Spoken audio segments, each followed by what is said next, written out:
¿Qué es crear y cuál es el fundamento esencial de la creatividad? Me gustaría cerrar este grupo de 24 videos o de 24 clases hablando del inicio, justamente hablando del inicio, hablando de la creación, pero hablando de los fundamentos esenciales de la creación. Hay quienes piensan que la creación se establece de manera espontánea, es decir, sin un causal, sin un origen, sin una pretensión, sin un sujeto que propone o que proyecta o que pretende algo con ello. Podríamos definir este grupo como un grupo subjetivista y hay personas que lógicamente dicen que toda causa es a su efecto y todo efecto existe contenido en esa causa originaria y que todo objeto va a ser pretendido o propuesto por algún sujeto que inicia el proceso de la creación. Luego vamos a hablar de ese proceso, esa estructura base de la creatividad o esa estructura base de la creación, definiendo a quienes defienden este postulado como postulado objetivista. El subjetivismo y el objetivismo han estado presentes a lo largo de la historia. Un aspecto a considerar en la creación artística es que no existe propuesta que no haya sido previamente pretendida. Otro aspecto es que la casualidad admitida como origen de la creación deja de ser casual para convertirse en el origen de lo creado.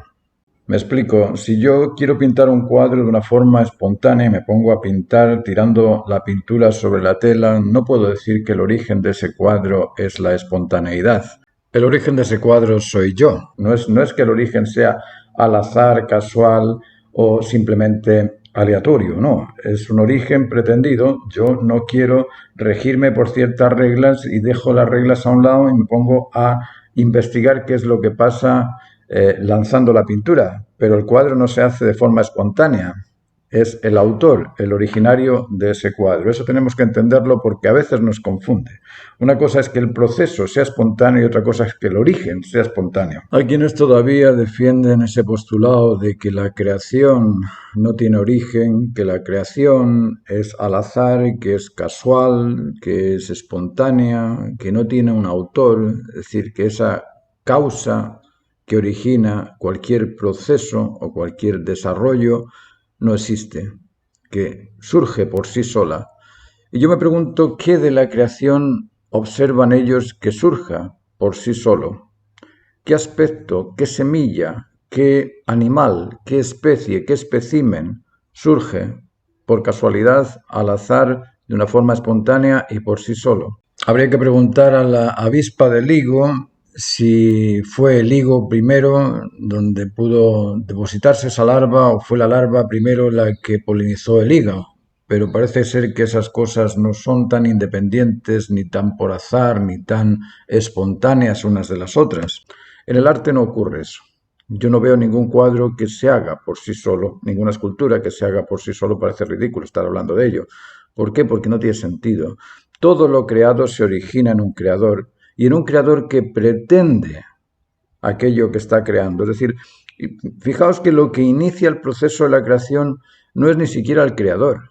Lo que inicia el proceso de la creación es el valor que espera conseguir aquel autor que transforma una serie de objetos, una serie de recursos en aquel beneficio, aquel bienestar, aquel gozo que espera ser satisfecho a la hora de lograr esa obra de arte o ese objeto creado por el autor. En realidad, el autor es un intermediario entre el valor esperado y el valor satisfecho.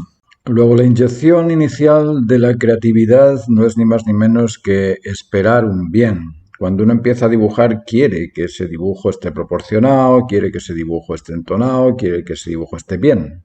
Eso es lo que espera. Cuando estás pintando lo mismo, quieres que el cuadro esté bien. ¿Y qué pasa cuando no está bien? Uno rechaza eso que no está bien y trata de ajustarlo, lo va corrigiendo. Es decir, la motivación inicial de la creación es la expectación a disfrutar de un bien. Eso es como el motor inyector de todo lo creado. Entonces no podemos pensar que la creación se origina en un aspecto casual, aleatorio, por azar, de una forma indefinida, de una forma... una cosa es que uno no comprenda cuál es el proceso de la creación, cuál es la estructura base de la creación, y otra cosa es que la creación realmente, porque yo creo que es espontánea, vaya a ser espontánea. La creación no es espontánea. Lo espontáneo es el proceso del desarrollo de aquello que espero crear. Sí, en el arte hay mucha espontaneidad, hay muchas cosas que se hacen con destreza y esa destreza te lleva a realizar aspectos que son realmente espontáneos, pero son espontáneos por la decisión del autor, es decir, el autor es el que decide que esa espontaneidad la va a dejar ahí como originario de la mancha, es decir, ya el autor es el causal de esa pretensión que definimos que fue lograda de una forma casual. Fue lograda de una forma casual, no fue originada de una forma casual. Esta frase es digna de estudio porque toda propuesta ha sido previamente pretendida. Si toda propuesta ha sido previamente pretendida, ¿cuál es el origen de la creación? Y si toda propuesta ha sido previamente pretendida, ¿cuál es la finalidad de la creación? ¿Cuál es el fin de lo creado? ¿Cuál es el propósito, el sentido de aquello que creamos?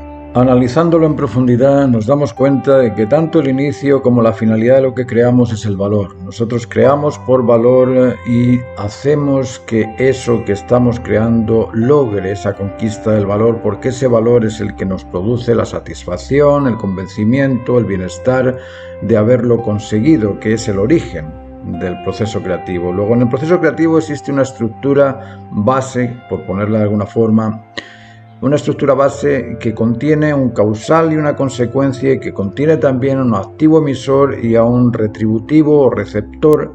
En este caso el receptor serían los objetos que nosotros utilizamos para conseguir ese bien o ese cuadro o esa escultura o ese dibujo. Esa sería la posición del objeto. La posición del sujeto sería el autor, que es el que origina todo el proceso, y en ese proceso va a existir siempre una finalidad, es decir, va a existir una orientación, una dirección y un recorrido necesario en la conquista del logro mediante la transformación de objetos o de recursos en aquello que va a ser consecutivo, o que va a ser consecuente o que va a ser coincidente con el deseo original que nos motiva a crear. Luego, la necesidad a disfrutar de un bien es el inyector motor de todo el proceso de desarrollo de la conquista de ese bien. Y la finalidad de ese proceso es disfrutar de ese bien. Luego, tanto el origen como la finalidad de la creación son lo mismo, son el valor. Todo lo que hacemos ha sido previamente considerado necesario. Ahora, cuando buscamos cuál es la definición del término o la significación del término necesidad, es bastante difícil encontrar una respuesta satisfactoria. Yo acabo de ver aquí en Wikipedia que nos pone que la necesidad es algo necesario.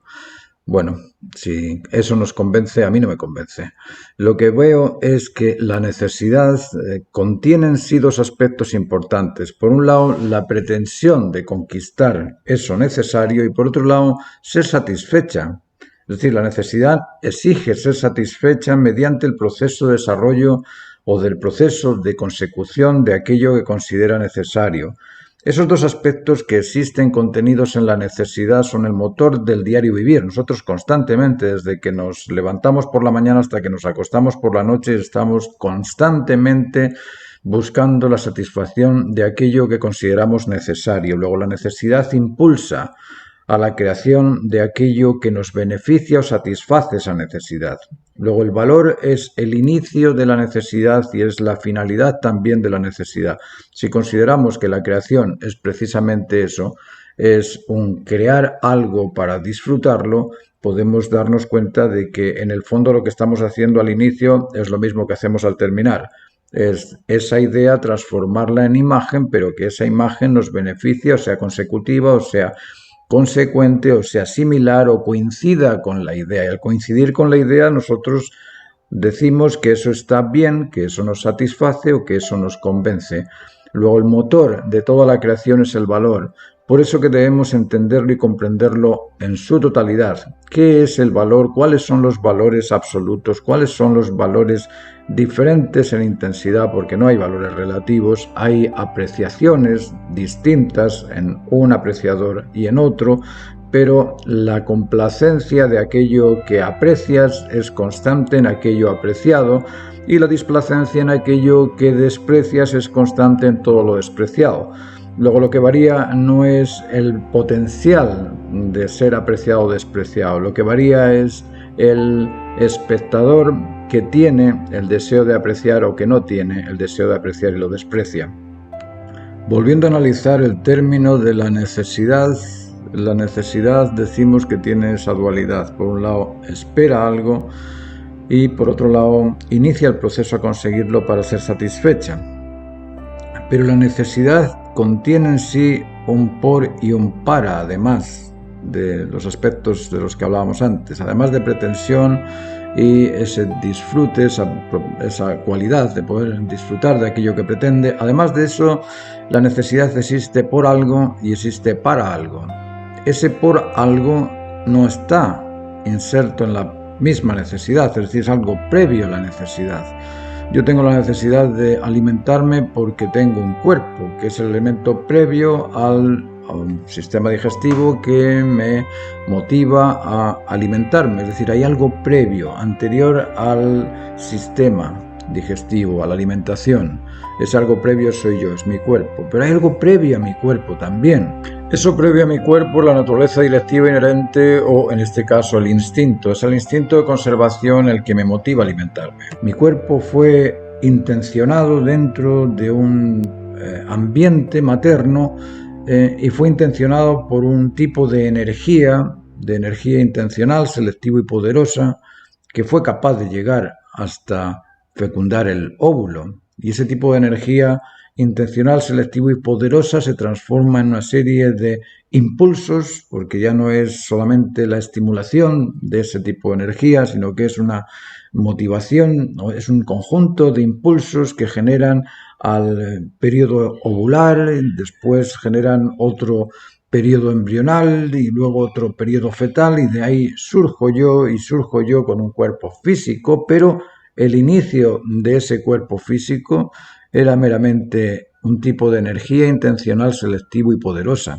Y era intencional porque pretendía este cuerpo, era selectiva porque en lugar de hacerme de otra manera me hizo de esa manera, y era poderosa porque tuvo el poder de realizarme. A la hora de crear, nosotros usamos el mismo potencial, el potencial energético de tener ese tipo de intencionalidad. Quiero pintar un cuadro, o hacer una escultura, o hacer un dibujo. Ahí tenemos la intención, y una intención selectiva, porque en lugar de hacer el dibujo de una manera, lo voy a hacer de esta manera, o en lugar de hacer la escultura de este material, lo voy a hacer del otro material. Hay una selección en la distribución de los materiales, y hay un poder, hay una fuerza de voluntad, hay un poder físico que me lleva o que me permite transformar esa idea en imagen. Ahora, esa imagen no existe físicamente. No existe físicamente. Esa imagen estaba en mi idea. Es decir, la idea y la imagen eran consecutivas, estaban ahí, estaban enlazadas. No puedo decir que tuve una idea. ¿Y qué imagen tiene esa idea? No lo sé, tengo una idea nada más. Pero bueno, esa idea, si es una idea lectiva, si es una idea propositiva, si es una idea de algún tipo de aspecto morfológico, tú ya lo tienes en imagen dentro de esa idea. Es decir, idea e imagen son consecutivas, están ahí las dos juntas, son indivorciables, no puedes separar la imagen de la idea. Del mismo modo no puedes separar la intencionalidad o la pretensión de la necesidad de esa expectación a disfrutar y a satisfacer esa necesidad. La necesidad espera ser satisfecha, y el inicio de esa expectativa es la fuerza intencional, selectivo y poderosa que conquista ese valor, que le satisface a esa necesidad. Y en esa conquista nosotros utilizamos fuerza. Fuerza y energía son también indivorciables. La energía sabemos que tiene intencionalidad, selectividad y poder para poder lograr esa imagen que pretendo, y la fuerza contiene en sí presión, contiene intensidad y contiene potencia también para poderlo realizar. Es decir, cuando comprendemos la estructura de la creación en su totalidad, cuando sabemos que existen 4 posiciones, causa y consecuencia, sujeto, objeto, existe una verticalidad, una horizontalidad en aquello que estamos pretendiendo, y el centro de esa verticalidad y esa horizontalidad es el disfrutar del beneficio. Disfrutar de un bien es un bien, ese es el centro, un bien. Y ese bien puede ser emocional, puede ser el sentimiento de plenitud, puede ser intelectual, el convencimiento, o puede ser motivacional y puede ser un bienestar. pero ese bien es el motor de la creación. Si le quitamos ese bien a la expectación, no podemos realizar absolutamente nada. Si despreciamos aquello que queremos realizar, no lo podemos realizar. En algún momento tenemos que bajar y decir, vale, no quiero hacer esto, pero sé que lo tengo que hacer porque lo otro es peor todavía que esto. Es decir, ahí me dicen, mira, tienes que comerte las lentejas. ¡Buah! A mí no me gustan las lentejas. Bueno, si no comes lentejas no comes nada. Bueno, tendré que comerme la lenteja para satisfacer el hambre, pero no es que yo odie las lentejas en el momento que las acepto para satisfacer el hambre. Las odiaba antes y las puedo odiar después, pero no en ese momento. Es decir, cuando estás apreciando algo, eso que aprecias te beneficia, y cuando estás despreciando algo, eso que desprecias no lo puedes validar, no lo puedes realizar tampoco porque lo desprecias, no lo puedes aprender porque estás dudando de ello, lo desprecias, es decir, sientes que eso es mentira y si es mentira no lo puedes adquirir. Luego tenemos que tener bien claro esto, el fundamento del valor, de qué se compone el valor, cuál es la estructura de la creatividad, de qué forma se crean las cosas y eso aplicarlo también al resto de las cosas que están a nuestro alrededor. Es decir, no hay nada que se cree por casualidad, por azar, por algún tipo de misterio. Aquello que es misterioso no es científico.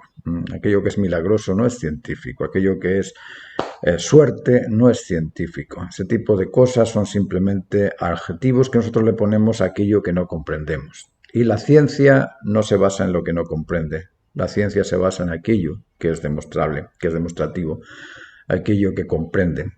Luego les quiero dejar con este video y les agradezco que hayan estado aguantándome durante estos 24 videos. Espero que haya sido de interés para todos y ojalá que puedan participar de las clases no presenciales porque son online, pero de esa relación particular que establecemos entre el alumno y profesor y para poder orientarnos mutuamente, porque yo aprendo con ustedes también mucho en este desarrollo de las artes o en este desarrollo de aquellos valores que son admirables. Eso es lo que pretendemos con estas clases, lograr aquellos objetos de atracción máxima que sean buenos en calidad y además que sean dignos de admiración.